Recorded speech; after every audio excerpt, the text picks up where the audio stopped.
Welcome to The Explainer. We've got a crazy situation today, a massive collision of education, national security, and big tech. We're breaking down the huge controversy around India's NEET medical exam leak and the government's literally unprecedented decision to go after a massive global tech platform to stop it. We're going to see exactly how this went down, what the key players are saying, and the wild tech that makes this whole thing so incredibly complex. Okay, let's dive right into this and hit the million-dollar question. Can banning an app actually stop an exam leak? I mean, it sounds super straightforward, right? Just cut off the comms, stop the bad guys. But as we're going to see, the reality of the digital world makes this so complicated. You've got millions of medical students whose entire futures are basically hanging in the balance, a government under insane pressure to run a fair retest, and a massive tech giant that is just not backing down. The stakes, absolutely massive. Part 1. The problem. The NEET leak and the mandate. So let's map out exactly what forced the Indian government to do something very few governments ever do. Try to completely pull the plug on a major messaging app. Recently, highly sensitive materials for the NEET UG 2024 National Medical Entrance Exam were leaked, and the idea just spread like wildfire through some Telegram channels. In response, the Indian IT ministry stepped in and enforced a strict temporary ban on the app.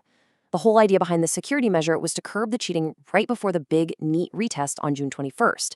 The mandate was actually set to expire just after the test on June 22nd. So it was really designed as a quick, one-week surgical strike against the leaks. Part 2. The reaction. The shopping mall defense. Let's move to and see how this builds. Because if the government thought Telegram was just going to quietly sit in the dark for a week, well, they were very wrong. Telegram's CEO, Pavel Durov, fired back immediately. He said, and I quote, "You should also shut down all the shopping malls since there might be a theft in one of them, and close the roads because I heard someone was speeding." I mean, what a colorful analogy, right? Durov is basically arguing that using a massive nationwide ban to catch a handful of bad actors is just fundamentally the wrong way to police the internet. He's highlighting how absurd it is to punish the entire platform for the actions of a few rogue users. Over 150 million. That's the sheer number of ordinary, everyday Telegram users in India. Durov really hammered on this number to show the staggering scale of the collateral damage. His main point? The government's ban is essentially punishing over 150 million completely innocent people instead of actually tracking down the insiders who originally leaked the exam. And Telegram didn't just throw out analogies. They actually laid out a solid defense of what they were doing behind the scenes. They pointed out that over the past few weeks, they'd actively scrubbed hundreds of channels sharing these leaks materials and scams. On top of that, they're making the edited label on messages way more visible, to stop scammers from backdating a message to make it look like they had the test early. Ultimately, Telegram called the ban a huge mistake because, well, it didn't actually stop anything. Durov claims the people leaking the documents just packed up their whole operation and moved to other apps. Part 3. The political backlash. Now, as an explainer, we obviously don't take sides, but we absolutely need to look at the full scope of this conversation. And wow, did things get heated? Former Delhi Chief Minister Arvind Kejriwal came out swinging, severely criticizing the government's crisis management. He pointed to what he actually called absurd steps, like literally transporting physical exam papers on army ships, or shutting down digital platforms like Telegram. To Kejriwal, these really dramatic, highly visible actions won't fix the actual root of the problem. He claims they just show the government doesn't have any real intention of stopping the leaks. And then he went even further with this incredibly fiery accusation. He said, the paper leak business is a multi-billion rupee racket. The money goes all the way to the top. We're presenting this exactly as it was reported. Kejriwal is alleging that this whole paper leak thing isn't just a couple of rogue students hanging out on an app.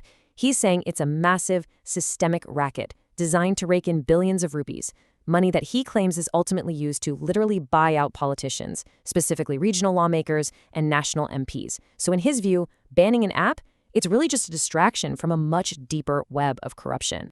Part 4. The reality check. Can you ban Telegram? So the crucial point is, if we put the politics aside for a second, let's do a strict reality check on the actual tech. When a government steps up and says, we're banning this app, how effective is that really? Well, as it turns out, trying to enforce a ban on Telegram is ridiculously tricky.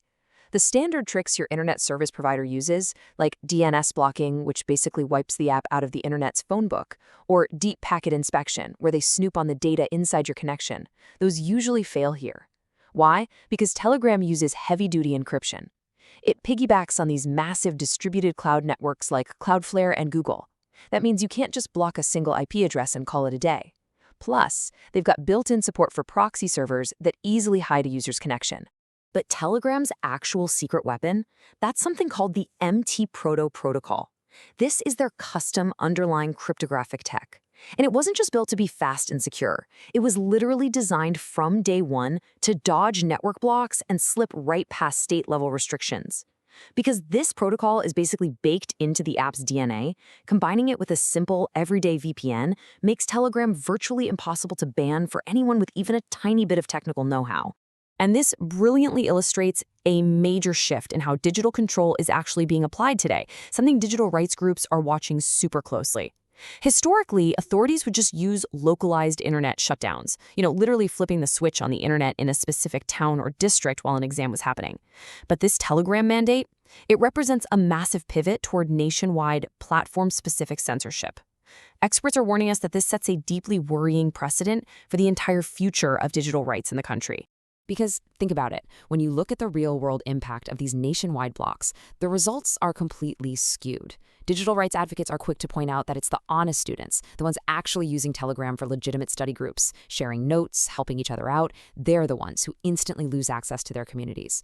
But the bad actors, the professional scammers organizing these leaks, they already know exactly how to use VPNs and proxy servers. They bypass the ban in literally seconds and just carry right on with their business. So, ironically, the exact people the ban is meant to protect are the ones who end up suffering the most. Which brings us to our final thought. The NEET leak is absolutely a crisis, and it demands a real solution. But as we've explored today, these sweeping technological bans, they're messy, they cause massive collateral damage, and from a purely technical standpoint, they might not even work. So I'm going to leave you with this question to chew on. As our lives move entirely into the digital space, where exactly do we draw the line between protecting the integrity of a national exam and enforcing nationwide digital censorship? It is a super complex balance, and it's one we're going to have to figure out very, very soon. Thank you so much for joining me for this explainer. Keep asking those big questions and keep learning.